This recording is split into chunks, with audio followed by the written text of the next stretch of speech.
வெள்ளிக்கிழமையானா திரைப்படங்கள் வெளிவரது வழக்கன்ற மாதிரி ஒவ்வொரு வாரமும் கண்டிப்பா விஜய் சேதுபதியோட படத்தை எதிர்பார்க்கலாம்னு சொல்ற அளவுக்கு இந்த ஆண்டு அவர் நிறைய படங்கள்ல நடிச்சிருக்காரு. சேதுபதி, காதலும் கடந்து போகும், இறைவி, தர்மதுரை, ஆண்டவன் கட்டளைன்னு அவரோட நடிப்புல இறுதியா வெளிவந்த எல்லா படங்களுமே வசூல் ரீதியாவும் சரி, விமர்சன ரீதியாவும் சரி வெற்றி அடைஞ்சிருக்கு. இதை தொடர்ந்து விஜய் சேதுபதி, லட்சுமி மேனன் இணைந்து நடிச்சிருக்கும் ரெக்க திரைப்படம் அடுத்த மாதம் வெளிவர இருக்கு. இந்த படத்தோட ட்ரெய்லர் மற்றும் ஆடியோ லான்ச் ஃபங்க்ஷன் சமீபத்தில் நடந்து முடிஞ்சது. அது பத்தின சிறப்பு தொகுப்பை இப்ப பார்க்கலாம். இந்த வன்மம் படம் பார்க்கும்போது விஜய் சேதுபதி வந்து இந்த பைக்ல போகும்போது ராதானா அப்படின்னு கூப்பிடுவாங்க. நான் ஏஞ்சி கை தட்டினேன். அவர் திரும்பி பார்க்கும்போது ஒரு லுக் ஒன்று விடுவார். ஏஞ்சி கிளாஸ் பண்ணேன். சா என்னையா அந்த ஆளு எடுத்து அடிச்சா எப்படி இருக்கும், கிழிஞ்சிருமே ஸ்க்ரீன் அப்படின்னு. அப்படி நான் ஆசைப்பட்டு ரசிச்சு ருசிச்சு எழுதினதுதான் இந்த ரெக்க. மூளை இது மாதிரி படம் எனக்கு செட் ஆகுமா, நான் பண்ணலாமா கூடாதா, இப்படிலாம் ஒரு 1008 கேள்வி எனக்குள்ளே இருந்தது. ஏடா ஒரு மிஸ்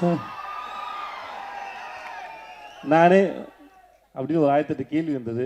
முதல்ல தொடங்கினது முக்கியமான காரணம் வந்து சிவா கதை சொன்ன விதம் தான். எப்படியோ ஒன்று பண்ணுறாப்புல கையில் அப்படிலாம் காற்றுல படம் வரைஞ்சி ஏதோ ஒன்று பண்ணிடுறாரு.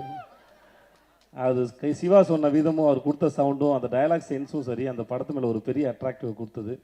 ஸோ நானும் கணேஷும் படமெல்லாம் சொல்லுவோம். அவன்கிட்ட சொன்னேன், மச்சான் நான் படம் நல்லா இருக்குறாமா ஒரு ஃப்ளோவில் போயிட்டுருக்கேன்ல. அப்படிதான் அந்த படம் ஆரம்பிச்சது. கூட மேலே கூட வச்சு சாங் வந்து எனக்கும் சரி அவருக்கும் சரி ஒரு மிகப்பெரிய அடையாளத்தை வந்து பெற்றுக் கொடுத்தது.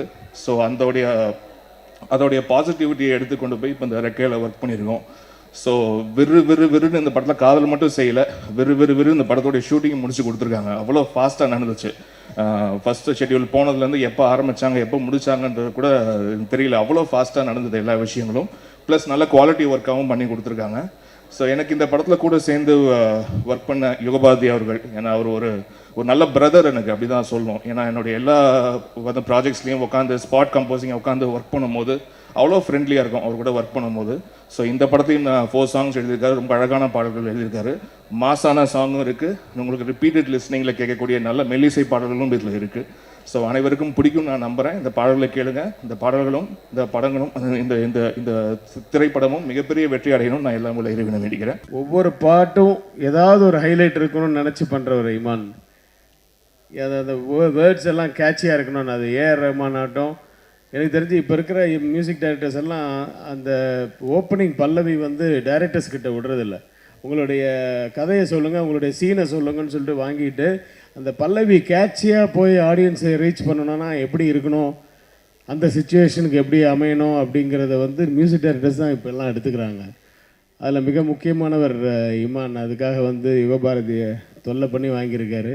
சும்மா விறுன்னு தான் இருக்குது சாங்ஸ் எல்லாம். கதை சொல்லும் போதே சூப்பராக இருக்கும். அது ரவிக்குமார் சார் கூட சொன்னார். அது பயங்கரமாக, அதாவது வந்து அப்படியே நமக்கு கண்ணு முன்னாடி அந்த சீனே ஓடும்.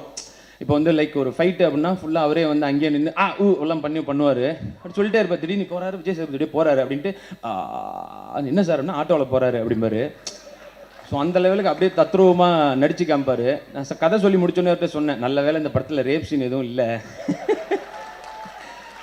என் நிலைமையை நினச்சி பாருங்க அப்படின்ட்டு. ஸோ அவ்வளவு தத்ரூபமாக சொல்லுவார். அதே மாதிரி சொன்னது அப்படியே அதை வந்து எடுத்து அந்த படத்தில் வந்து அதோட ரிசல்ட் அந்த மாதிரி இருக்கும்.